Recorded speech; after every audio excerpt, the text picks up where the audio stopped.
बिस्मिल्लाहिर्रहमानिर्रहीम। अस्सलामुअलैकुम।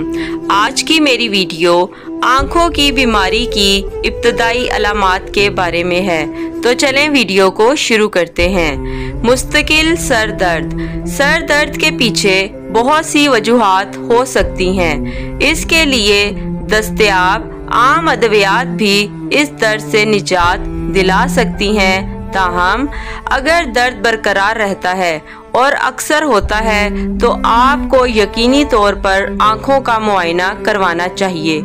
इसकी वजह यह है कि ये माइग्रेन और कर्निया के इन्फेक्शन की अलामत भी हो सकती है।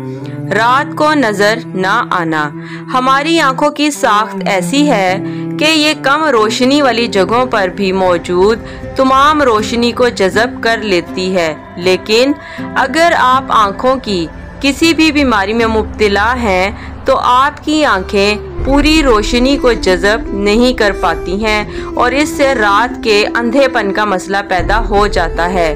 रात को नजर ना आने की वजह मोतिया भी हो सकती है। आँखों के इर्द गिर्द सोजन, गर्दन, चेहरे या सर पर एलर्जी या सदमे का नतीजा हो सकती है। ये आम तौर पर ज़्यादा देर तक नहीं रहती, ताहम अगर ऐसा होता है तो डॉक्टर से मशवरा करें और अपनी आंखों की जांच करवाएं, क्योंकि ये सोजन आंखों की संगीन बीमारी का पेशखैमा हो सकती है। आंखों में धुंधलाहट। अगर आंखों में कोई मसला हो, ठीक से नज़र नहीं आ रहा तो चेकअप करवाना ज़रूरी है। ये किसी संगीन बीमारी की अलामत हो सकती है।